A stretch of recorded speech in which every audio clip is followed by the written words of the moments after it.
Volkswagen's ID Buzz is more than just a groovy retromobile that gets more smiles and more waves than any BMW or Mercedes I've ever driven. It's also, interestingly, the most family-friendly EV in America, and quite possibly the most family-friendly anything in America, including all of the minivan competition. Let's talk about how that's possible and why I think that's not in spite of the fact that it's electric, but because of the fact that it's electric.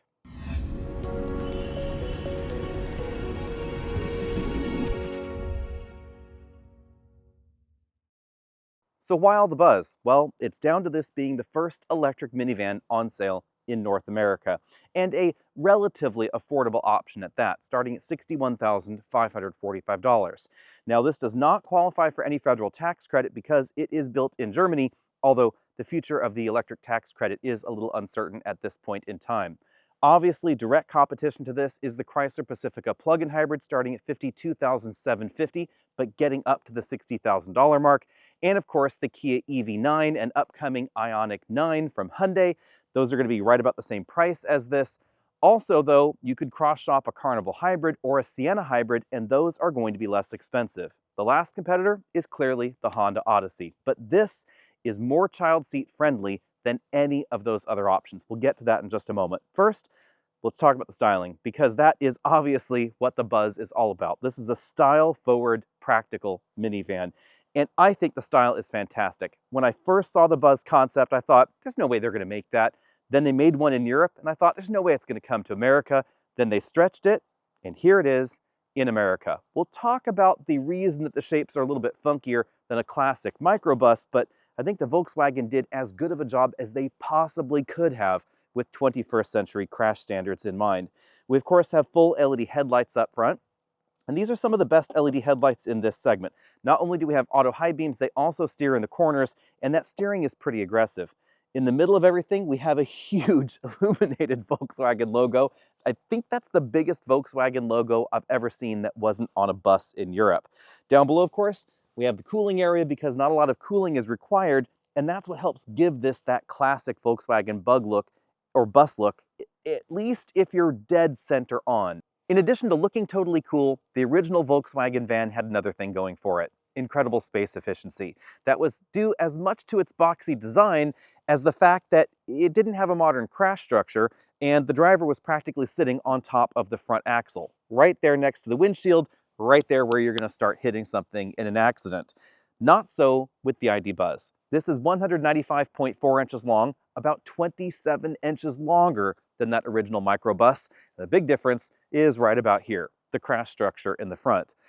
The other reason, of course, this is a little bit longer is because they wanted to taper the nose in order to give it better aerodynamics because it's all electric. That has resulted in a few unusual design cues, like this absolutely enormous window and the sort of double A-pillar design that we find up front. I know not everybody is the biggest fan of that, but I think it's an okay compromise because clearly, again, aerodynamics were important, but they've done their best to try and disguise the angles and everything going on here. It has a clean and modern, definitely European vibe. Now, at 195.5 inches long, again, this is longer than the old microbus, but importantly, it is shorter than other minivans on sale in North America, even though it has received a pretty decent stretch versus the European version. This is between 8 and 10 inches shorter than other North American minivans. And compared to something like an Odyssey, Sienna, whatever you want to compare it to, the difference is happening back here in the cargo area. So passenger room and legroom, very, very similar. Cargo room is where that length gets shortened. With the front end this short, you might be thinking to yourself, it can't possibly have a hood. Well, it does, or maybe I guess you could call it a hood, more of a hatch, maybe, I guess you could say. In here we have the filler for the windshield wiper fluid, and that's basically it because it is electric. The other thing to know is that it's quite tall. It's about 7 inches taller than a Pacifica, and that's part of why some people find the proportions a little bit unsettling. The other interesting thing is the forward view camera, we'll take a look at this from the inside in a bit, it's right here, kind of above the Volkswagen logo, not at the top of the windshield like we see in other vehicles. Since a lot of you have asked about this, let's address this second row porthole situation. We have a regular roll down window for the driver and front passenger, but these slide to the side portholes in the sliding glass doors. These are found in the North American stretched wheelbase models because there's enough room for this thing to work here. Volkswagen says they did not go for a more traditional slide down window in the second row due to aerodynamics. They also said safety here and there, but mainly aerodynamics. You see, when this window is closed, it's sitting pretty flush with the glass on the outside of this door and flush with this portion of the B-pillar. That means that the only aerodynamic disruption on the side is the driver's side window, and most of these seams are sitting in the aerodynamic lee of that disruption. Now, I kind of think I would have accepted slightly lower range to have a regular roll down window, but you know, this is not the worst thing I've ever seen. One of the things I'm really glad that Volkswagen stuck with was the slab-sided design that we find in other Volkswagen vans and the really vertical hatch in the back, because that dramatically improves cargo practicality. We may not find as much room behind the third row as we find in some minivans, but if you plan on using this as a van, we actually have a significant amount of cargo space versus something like a Pacifica. It actually approaches the biggest entries in this segment in terms of cargo capacity from the front seats all the way to the back. Volkswagen didn't just go retro with the styling on the Buzz, they also went a little bit of retro with the engineering. Not talking about the battery, of course, that is a thoroughly modern skateboard-style battery pack underneath the body. I'm talking about where they decided to put the motor. Instead of being front-wheel drive, like basically all of the minivan competition in North America, the big motor is in the back, 282 horsepower. And at 282 horsepower, it's more powerful than just about every other minivan out there. That model is going to give you 234 miles of electric range. We'll talk about why I don't think that's a problem in just a moment. But if you want more oomph, you want this 4Motion model that adds a 107 horsepower motor to the front to give you 335 total. Math majors out there might be wondering, how is it that it's 335 horsepower when they've added a 107 horsepower motor to the 282 horsepower motor in the back? Well, that's because the battery can only put out 335 horsepower, or the electrical equivalent, I should say. If you are in a situation where you need to send 107 horsepower to the front, it can do that, and then obviously it's going to send less power to the rear.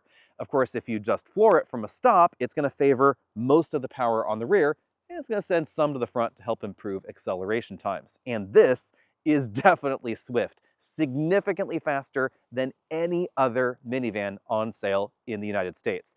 Because Volkswagen chose to put a significantly more powerful motor in the back, they also decided to make this the only minivan in America with a staggered tire setup. 265s in the back, 235s up front. Although I do kind of wish those front tires were a little bit wider, because at nearly 6,200 pounds of curb weight, this is about 1,200 pounds heavier than a Pacifica hybrid, although it's still the fastest minivan in America.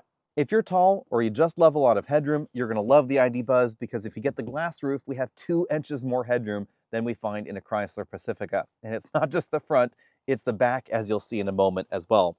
We also have a seating position that is decidedly upright, and that's something that I really appreciate. It kind of gives this that classic Buzz vibe, although the steering wheel doesn't become practically horizontal as it could in some of those old vans from way back when. On the downside, as we'll talk about in a minute, it is quite literally about 3 feet from the infotainment system to the very front of that front end, and that means that cleaning the windshield, that's really tricky. I actually have a really hard time getting all the way up there to even touch the base of the windshield, so cleaning that is definitely going to be a chore. Now to the second row, which is why the Buzz is such a fantastic family vehicle, especially if you only occasionally need to use the third row. We'll get to there in a moment.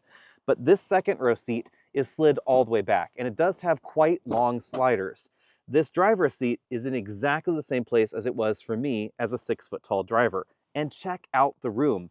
This is the only minivan in America where you can have a rear-facing infant seat or a rear-facing convertible seat over there on that side, and an actual adult can slide between it to get back there into the third row, to get across, or tilt and slide this with a rear-facing child seat latch anchored into place. Yes, this has the tilt slide functionality that I absolutely love, but this is the only vehicle I can think of where a 6-foot-tall person could be up front and you could still tilt and slide that for access to the third row, something I will demonstrate right there. Obviously, when you don't have little ones in the rear-facing seat. So this is the only van in this segment where you could just dance all the way around a rear-facing infant seat, or again, a convertible seat like that. On the spec sheet, this would appear that row 1 and row 2 are pretty equal to a Pacifica. In person, no contest, this is bigger in these two dimensions than every other van in America. And that means that if you're a family of tall people, this is the only minivan I can think of where you can have the front seat slid all the way back, easily put a 6'5", 6'6" person up front, and still safely have a rear-facing convertible seat behind. Dimensionally, it's just possible here, and it's not possible in most of the competition. Now, how does this look with an adult in it? Well, let's go ahead and remove this seat from the easy-to-find latch anchors there and show you there is tons and tons of room here. This is why this is possible, because I have 18 inches or something between my knees and that seat back there. Also, about 4.5 inches more headroom than we find in most of the minivan competition in the US, thanks to the big glass roof and the fact that the roof line is about 7 inches taller. For further proof that legroom figures are not always what they seem, check out the mother-in-law row. Again, 6'5" person up front, rear-facing convertible seat with 8 inches of clearance. Back here, about 9 or 10 inches of clearance between my knees and this seat right there. And if you want more cargo room in the back, then we'll talk about in just a moment, you can slide the third row seats forward and backward. That's a really cool touch because there's not a lot of room back there, according to the numbers, but you can actually get significantly closer to some of the competition and still have a comfortable second row and third row. Also additionally impressive, we have latch anchors back here in the third row. And thanks to the relative height of the ceiling, etc., I suspect you may actually be able to put some rear-facing kids back here.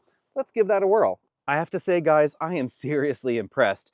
I cannot think of another vehicle except for a big body-on-frame SUV where you can put a rear-facing convertible seat behind a rear-facing child seat behind a 6'6" person up front and still have more than adequate clearance for safety and still be able to get around these child seats, because for the kid that needs to get back here in the third row, they have options. They could go through the middle, lots of clearance there to do so, and they can also tilt and slide that and get through the side door.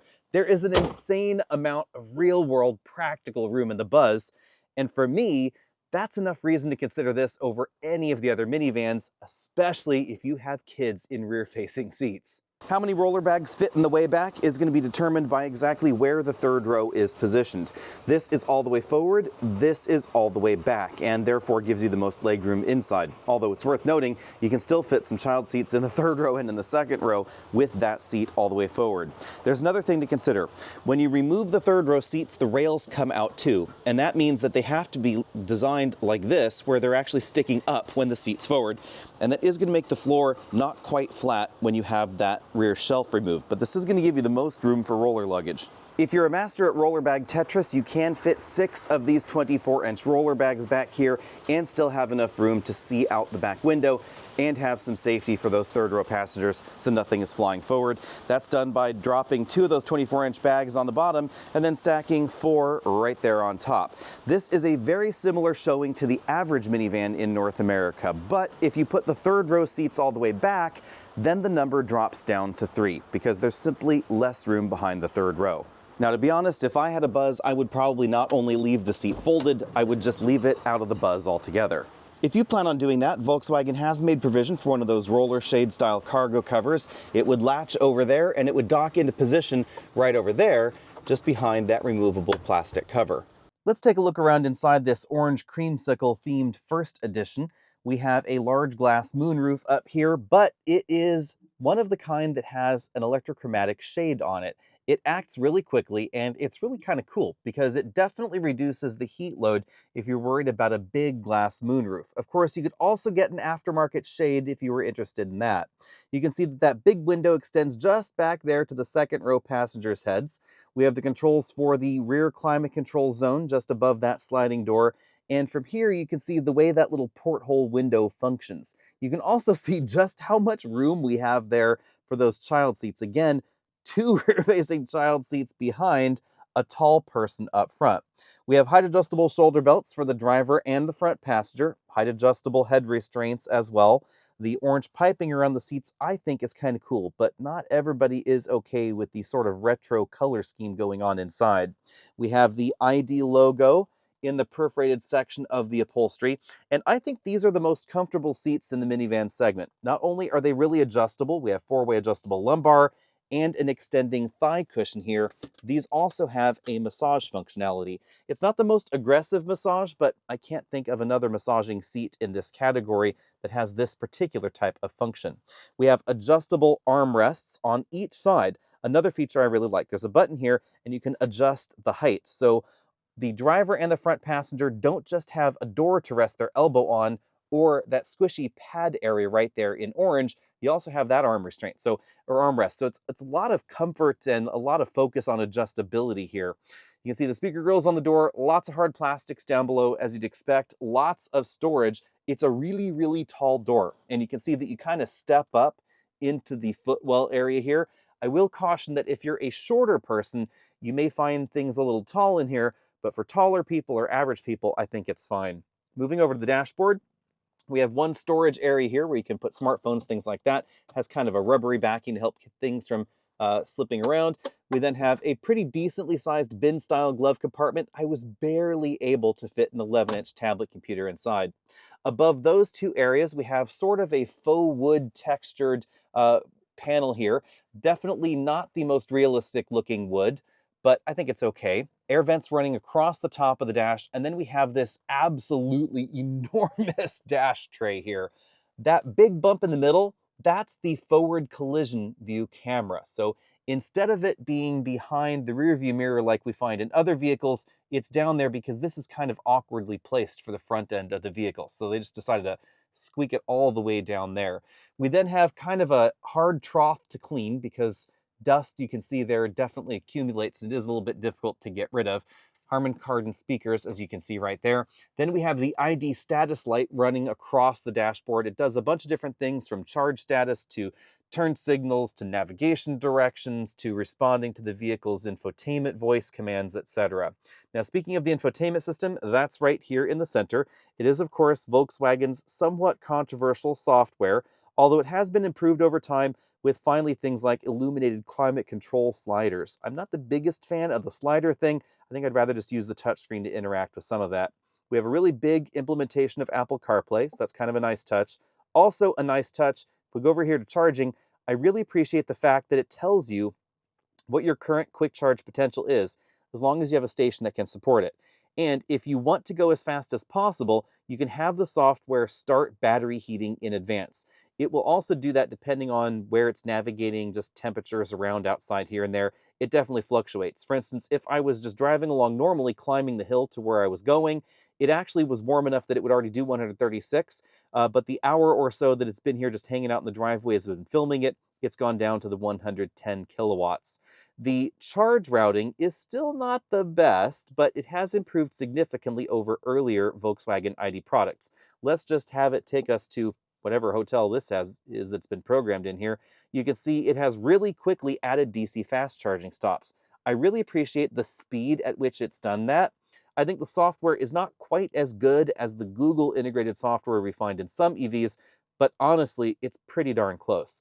Still not quite where Rivian and Tesla are. I think it doesn't really matter for most folks because, again, I don't really think I would road trip my ID Buzz. I think I would just be driving it around home. Now, below there, we find two big air vents. The only ergonomic complaint I have in here is over here. This is where we have the USB inputs for the infotainment system and the Qi wireless charging mat. So that's not just USB input, sorry for the focusing issues. This is also the wireless charging mat. The slot is a little bit small, so some of those thicker cases, they have difficulty sliding in and out, but not charging through the case. So it'll actually charge through those thicker cases. We have the start-stop button there. Not necessary to use that. You can just put it and drive with your foot on the brake pedal. And then you'll notice I now have this cable dangling around because I have chosen not to use the wireless CarPlay, instead going for the wired interface. Over here we have the power door controls. We have big cup holders that come down from this little door, if I knew how to open that apparently. Two big cup holders there. They tuck up out of the way. We then have that flat floor, and we have a movable center console. This center console unlatches with this little button here. There's also a storage bin, if I could find the latch below. Sorry, there we go. This little storage bin that slides out that direction, cup holders, dividable areas, bit of storage up front as well, little bin right there. And you could either get 3 of these, or you could move this from the midsection here in the front to those anchor points for the second row, to those anchor points back there for the third row. So cool if that's configurable and slide aroundable, or you could really give yourself that 1980s minivan feel by pulling that out, popping those latches down into the floor, and just using that as a pass-through. On the driver's side, we find a fairly small cluster, and it moves with the steering wheel. It offers us the basics, so things like your speed, your gear position, next turn-by-turn navigation direction, etc. Speaking of gear position, that's over here on this stalk on the right side. I appreciate the fact that we have enhanced regen braking given to us by that B mode, easily accessible rather than digging around through a menu in the instrument cluster or something like that. Down here we find the controls for the infotainment system, also the heated steering wheel control, and then on this side we have the controls for the standard adaptive cruise control system. To the left of the steering column we find another small storage area, headlight controls, controls for the mirrors, and then the controversial controls for the windows. Controversial because we hit this button and then these become rear window switches, although with those little portholes, I don't see you opening and closing those too often. Aside from the driving position that is decidedly high, the other thing you're going to notice about the ID Buzz is that this is significantly peppier than the average minivan in America. 0 to 60 happened in this model, which is the dual motor all-wheel drive, in 5.5 seconds. Stopping distances were also pretty decent. 120 feet from 60 miles an hour back to 0 is pretty similar to the Pacifica plug-in hybrid, which in my mind at least is again the closest competitor to the ID Buzz, because at least it's semi-electrified. You could also consider something like the Carnival Hybrid or the Toyota Sienna Hybrid as a competitor to this. Those are going to stop a little bit shorter, but 0 to 60 times are significantly longer than this, especially in that Carnival Hybrid. The Carnival is about 4 seconds slower 0 to 60. So if you're worried about getting up to highway speeds with a load of kids or a load of stuff in the back, fear not, this is significantly peppier and actually quite a lot more fun than you might suspect, especially when you've dropped off the kids and you're on your favorite winding mountain road or you're headed to work if you commute in the area like I do. This is an awful lot of fun because it's rear-wheel drive biased. Even if we're talking about the model that I'm driving here, nearly 300 horsepower is happening on the back axle, just about 100 horsepower maximum on the front with a solid rear power bias. Yes, the ID Buzz is definitely heavy, which is why I'm going to give handling an A-. You'll certainly notice that if you come up a little bit too quickly in the corners, you're going to hear a little bit of chirping from the tires as they're trying to slow the vehicle down. But actual grip and handling ability is pretty solid, especially considering the minivan competition is not exactly the most dynamic as far as segmentation in North America. Ride quality is also pretty good. Again, probably thanks to that heavy battery pack. This soaks up the small and large imperfections out of the road pretty nicely. This is by no means some sort of firm, overly sporty minivan. Ride's actually pretty similar to most of the competition. What is a little bit louder than some, though, is the cabin noise figure. At 50 miles an hour, I measured 73 decibels in here, making this a little bit louder than some of the competition. You will certainly notice actually a little bit more road noise than I had expected coming through the floorboards. A lot of EVs tend to be more isolated because we have that big battery pack between the road and the passenger compartment. This, perhaps because of the tire size and the tire compound, we do get a little bit more of that in the cabin. Wind noise, however, is very well controlled even at higher speeds. And that is somewhat surprising given how absolutely flat the windscreen is. Now, speaking of that, we should talk a bit about how it feels to drive. If you have driven a Vanagon or a Transporter or the very first generation microbus, then you're basically sitting on top of the front tires. So it's sort of roadster feel in reverse. Instead of sitting on the back axle and the vehicle and the world turning around you, in here you're sitting on the front and you're feeling like, you're in a horse-drawn carriage or something along those lines. Very, very different feel in this. we have a lot of glass, but it's quite far from the driver. If we turn this camera a bit, you can definitely see what's going on with this double A-pillar design. When I first saw this, I assumed this would create really huge blind spots, but it doesn't turn out that way in reality because of how far they are apart from one another and just how big that glass is. As we're turning around this corner here, for instance, I don't have any problem seeing what's coming around the corner, and then you can definitely see it in the reverse over here. Yes, there are instances where it blocks a little bit of what's going on up front, but unlike some vehicles where the little baby side window is completely useless, here it's actually usable, and you will find yourself really looking through that side window as you're turning around some of the winding mountain roads like this. Again, I was worried about that, but it doesn't really seem to be a major concern in reality. Of concern to more shoppers, I think, is going to be the efficiency and the range score in the real world. This has been averaging between 2.3 and 2.5 miles per kilowatt hour, which puts the real world range for this 231-mile EPA-rated model somewhere between 197 and about 210 miles or so. Your range is obviously going to depend on how close to zero you're willing to take the battery and how full it is charged. Bear in mind that in a road trip situation, you're basically looking at 70% of that. So you're probably going to be stopping every 140 to 150 miles in this. I don't think that's too much of a problem depending on exactly where you're road tripping, as long as the DC charging networks are good. You can do that 10% to 80% run in about 30 minutes. Volkswagen is quoting 26 minutes, but you should probably budget about half an hour for that charging session. The charge curve is relatively reasonable, but I don't suspect that many people are truly going to be road tripping their ID Buzz. If you are interested in that, then our friends over at TFL actually have some interesting road trip content because they bought themselves an ID Buzz and did some road tripping even when I thought it wasn't the most rational road trip car. If you look around, you will definitely find three-row EVs with more range than this. Something like the big battery Rivian R1S is going to have significantly more range, but it's going to be more expensive, and none of them really are going to be any more efficient than this. I think there's a rational argument for a vehicle like the ID Buzz with a smaller battery pack, because why spend money on a bigger battery that you're never really going to use? If you do plan on road tripping every week, get something else. If you road trip on an occasional basis, you could spend a little bit more time smelling the roses in something like this. I don't think it's going to be that big of a deal. And the rest of the time, you're not lugging around a battery that's that big, because you don't really need one. Competition for the Buzz is a little tricky because this is the only electric minivan in North America. And that means logically we need to compare it to other electric three-row things, but also the minivans that are available in America. The non-electric ones, of course. The Buzz has a price range of $61,545 up to $72,035. You should know something about the Buzz lineup currently. If you are one of the early pre-orders, you have your dealer hunting for one for you, you're probably going to be finding the first edition out there. The first edition, it is worth noting that does not have the head-up display that will be available later. Other than that, though, they're basically the same as far as the configuration. The base version is going to be the Pro S rear-wheel drive. That'll be $61,545, including destination. The Plus trim is the one that adds the Harman Kardon audio system that we had in our tester, but if you want the panoramic moonroof, that is an extra cost option, and that's how the Plus trim with 4Motion actually becomes more expensive than the first edition trims.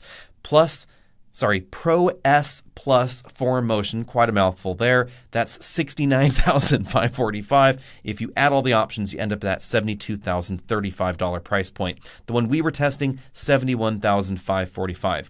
Clearly, we need to talk about the EV9 first, because this is the least expensive of the electric solid three-row options out there. Yeah, you can get third rows in small things like a Tesla Model Y, but we're not talking about emergency use third rows. We're talking about real, actual, usable third rows. And the EV9 definitely has one. It's not as big as the one in the Buzz. We don't have as much cargo room as we have in the Buzz. Don't have as much headroom or as much legroom as we have in the Buzz, but it is a real-world, solid, usable third row. Very similar to what we find in a Kia Telluride. One of the odd things about the EV9, though, is that because we have the two-battery lineup in this, we have less range or more range than we find in the Buzz, and significantly less power or more power. The base motor is 215 horsepower, but the next motor up is actually 201. So if you get the small battery, you get a bit more performance. If you get the big battery, rear-wheel drive, then horsepower actually goes down, but the range goes up to over 300 miles.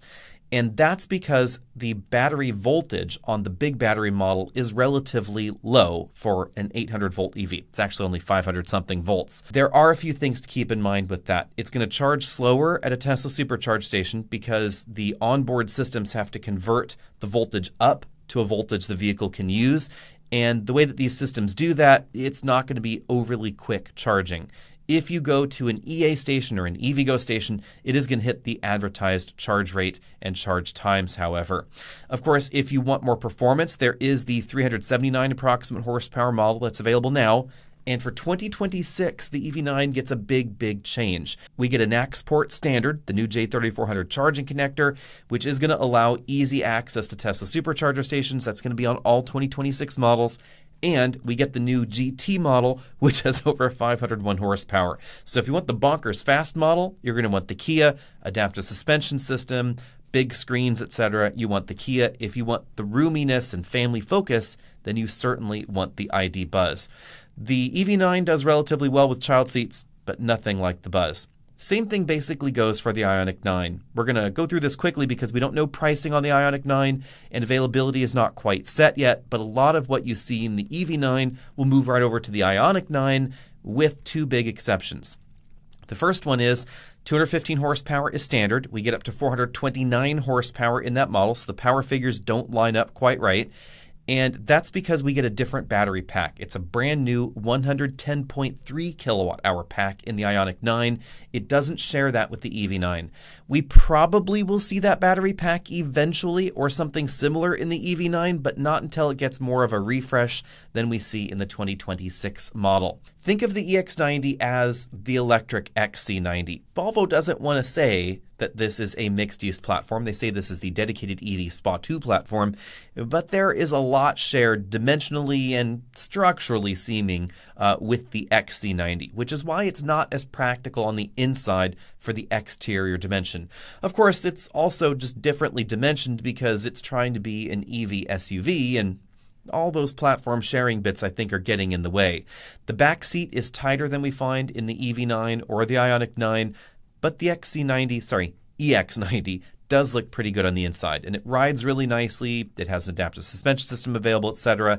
I think it's a really good value if you're looking for a luxury three-row. It's just not the same thing as a Buzz.